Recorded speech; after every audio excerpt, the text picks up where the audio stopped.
Okay. We are under the house. I don't know if you can tell behind me, but we are under the house. And I have found out really quickly that I'm claustrophobic, and I'm down here by myself in this, underneath this house,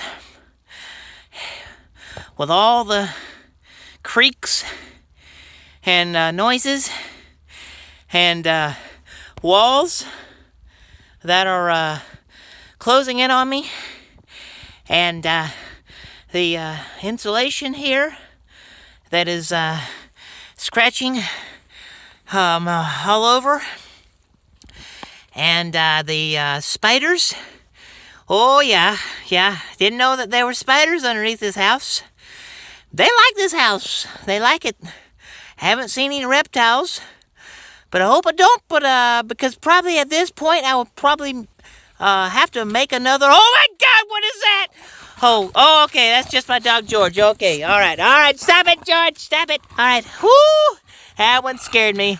I was about to have to make another hole in this house. Yeah. My goggles and my glasses are fogging up.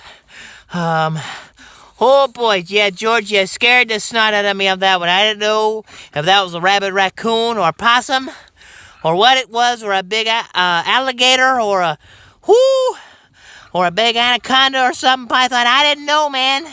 That scared the poop out of me. I'm gonna have to check my plants when I get out of here.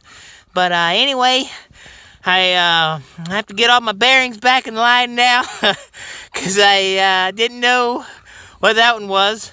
But yeah, so we're figuring out the electrical problem here. We're finding, I see this big junction box here. So I'm not sure if that's going to be our issue, but I'm going to go up above the house here, where it's nice and open and not so closed in and spiderish. But I'm going to go upstairs and hopefully find the junction box to fix this, put in the outlet that the homeowner wants. So anyway, I'll check back with you here soon. Ta-ta. Bye-bye.